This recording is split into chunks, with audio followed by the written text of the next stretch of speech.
All right.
Justin, this is my partner, Detective Beamer. How you doing, Justin? Good, how you doing? All right.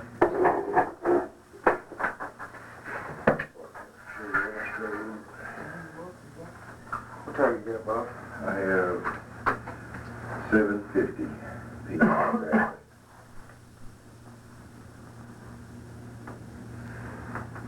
Justin, you're how old? 19, sir. And your date of birth is what? 9/22/77. Your social security number? 453-831415. And are you about 6 feet 140 still?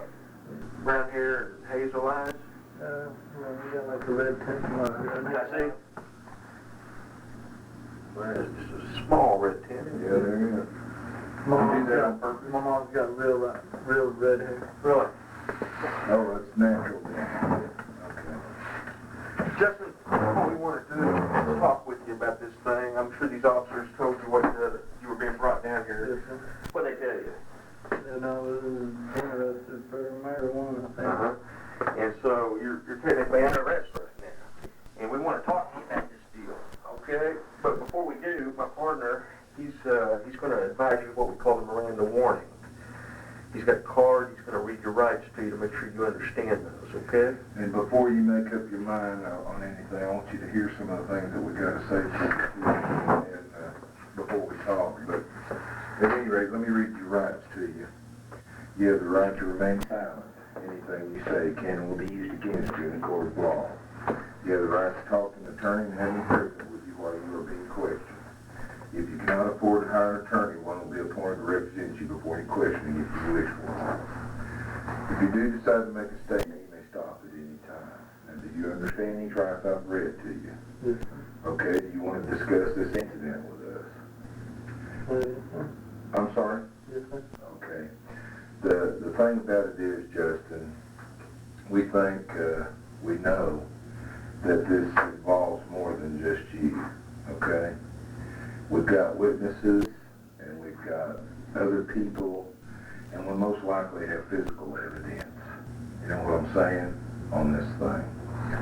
And right now, the best thing you can do is to just be straightforward with us about this thing and talk to us about it and tell us what happened and who all is involved, because I personally don't think you're the only one.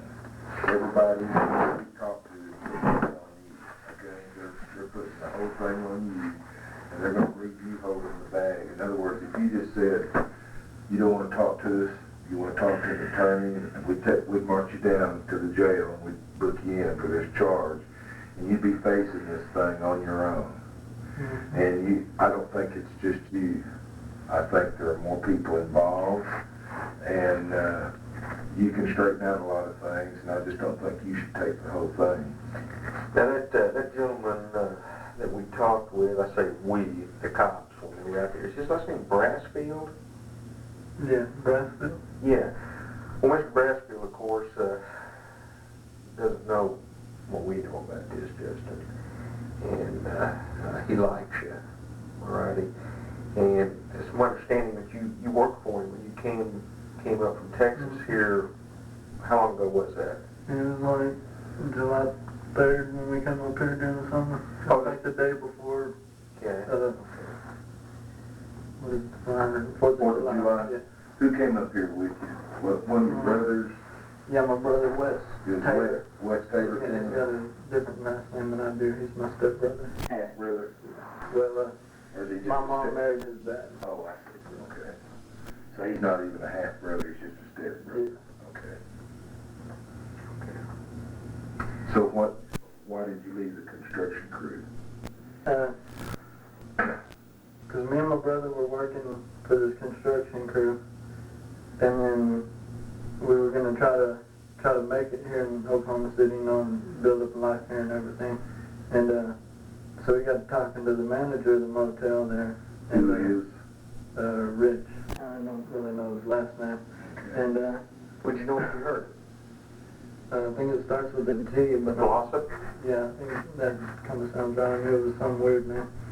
And anyway, he got to talking to him about working with him for like the room, just doing maintenance and doing the housekeeping and everything, just strictly for the room.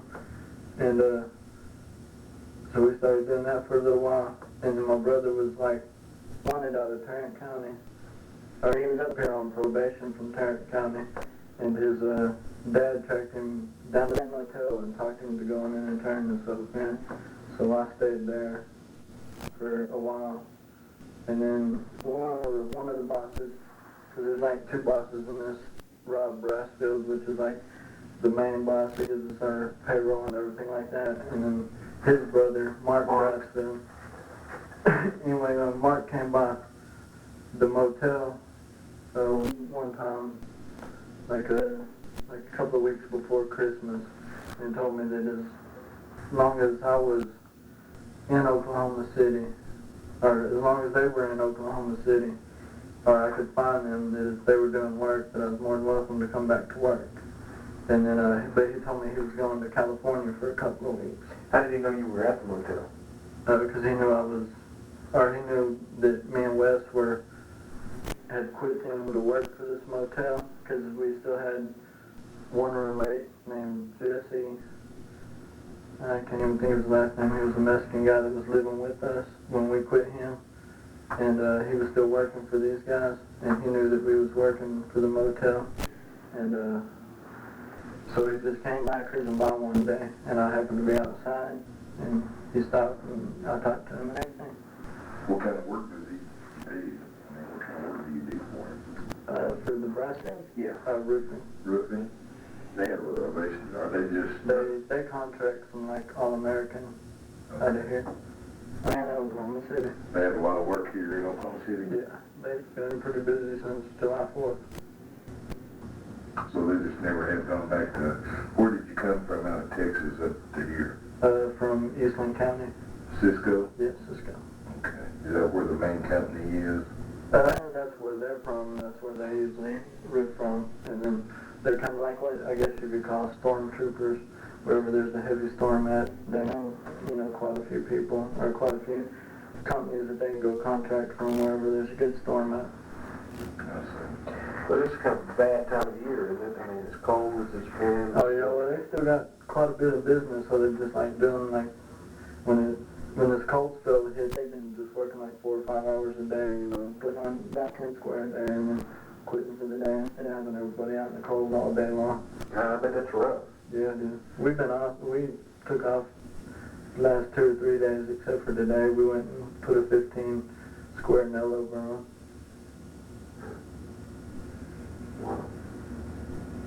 Hard work, and Oh, yeah. Well, how did you get fixed up at the motel? As far as, your job there? Well, I really just kind of popped into it. It was more my brother and the manager talking about working for the room. But my brother was saying me and him would work for the room. But I know that they conversed it, and I just started working for the motel and doing the maid service and everything. And For then that, you just got your room? yeah. And then he like bought me supper like every other night or so. Just whenever I guess he had a little spare money to buy me supper with. This is the manager? Yeah. Rich? Yeah. I'm sorry, did you say every other night or so? You'd buy your supper or every night? There was a couple of nights that, I didn't, or he didn't buy me nothing to eat or nothing. It's kind of rough, isn't it? Yeah, it was pretty rough. That's why I went ahead and decided to go back to work for these guys. Is it pay pretty good? They pay me $5 an hour, but we get, during the summertime we can get like 15, 16 hours a day because we get started a little bit before sunrise because we can do a lot of tearing off without, any sunlight, and then in the summertime it don't get dark till like 9:30, so, You can knock out pretty the hour. much, yeah, pretty much we work all day, every day. That's how we were working when we first come up here, was all day, every day.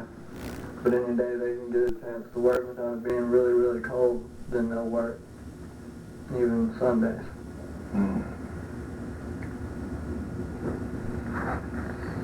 So you've been in town since July the 3rd. Yeah. Have you gone back home for any reason since then? No, sir. Are you from Cisco, Texas? No, I was born in Artesia, but I've lived in Cisco since I was 4 years old. Oh, have So you you? can basically say I was from Cisco, I Is guess. that where your parents are? My mother lived in Cisco, but I think she's recently moved to Breckenridge since I've been up here, which is just like 35 miles away from Cisco. It's like Stevens County. Okay.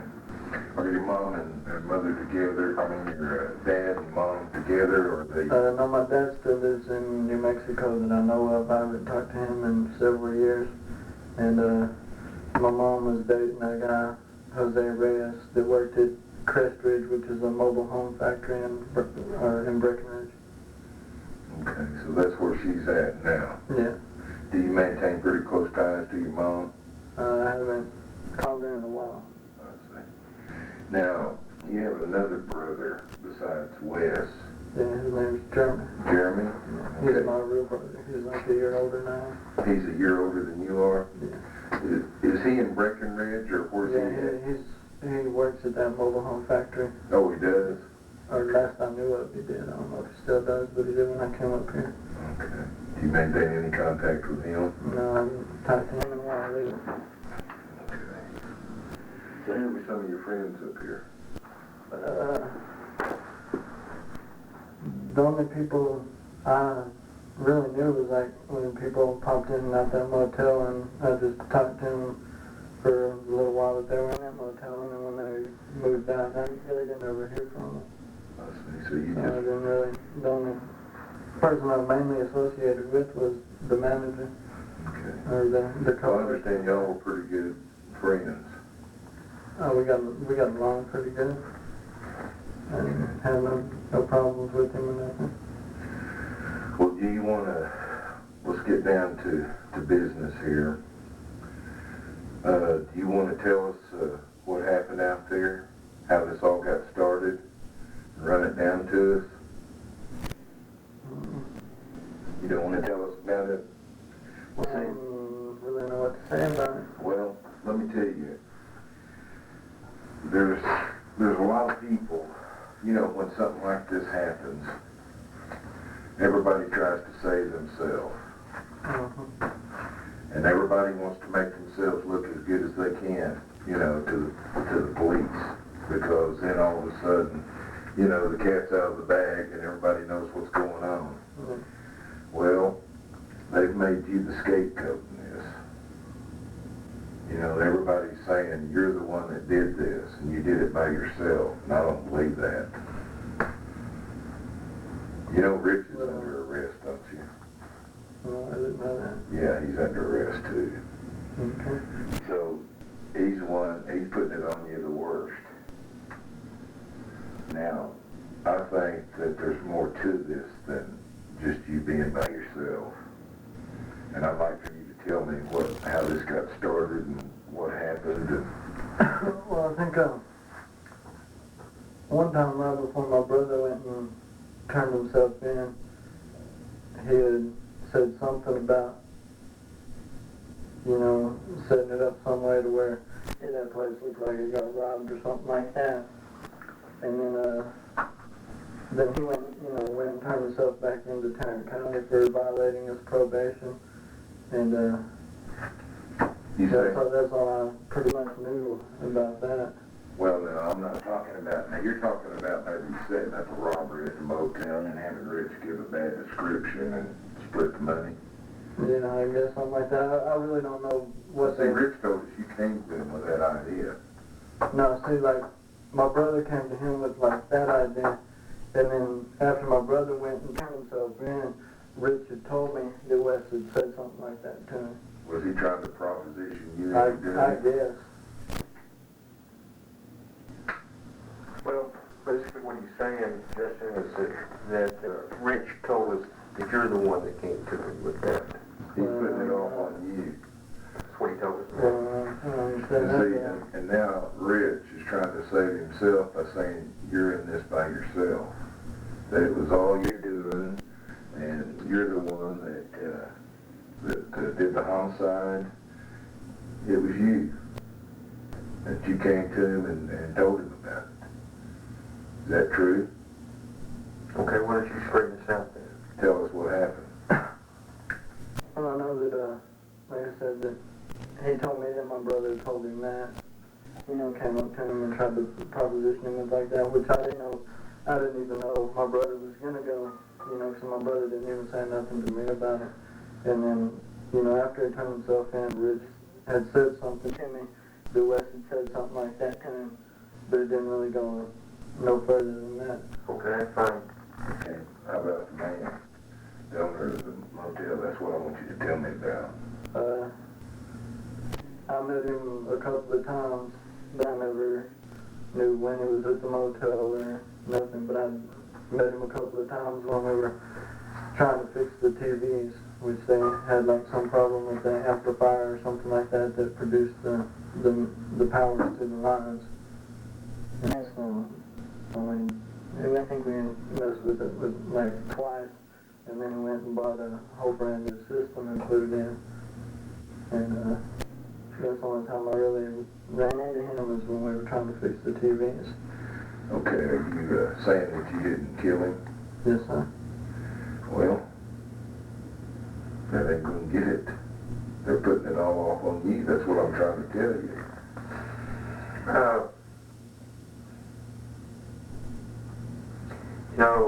Justin, I suppose, I'm not so sure if I wasn't in your shoes, I wouldn't say the same thing you're saying.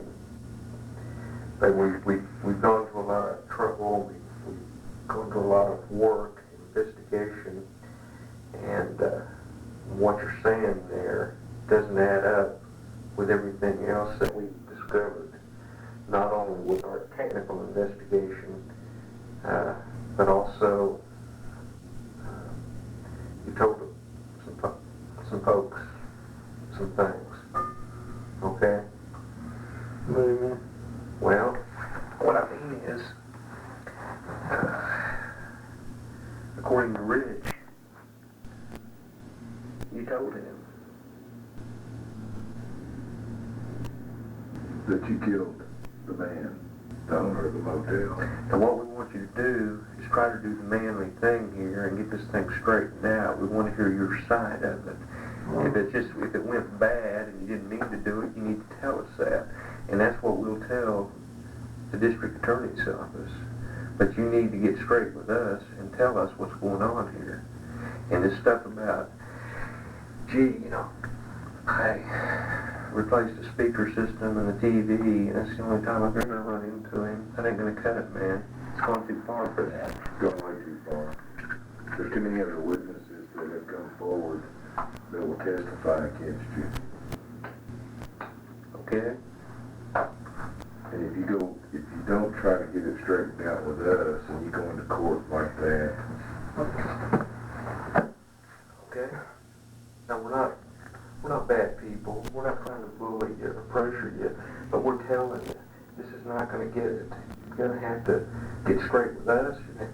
with yourself, man, have to get straight with the Almighty.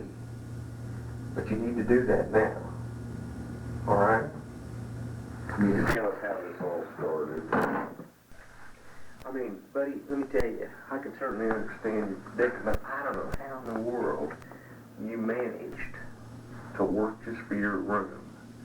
I do not understand that. Well, that's all I basically did was, I was comped out, according to what I was told by Rich, I was being comped out of my room. Man, Which was, I'm amazed. I'm impressed that you were able to do that, but my gosh, you're probably starved to death. well, like I told you, that every now and then he buys some food. Still, I mean, I'd hate to have to You know, depend on that. um, I'm feeling sorry for you is what I'm saying here. yeah. I can appreciate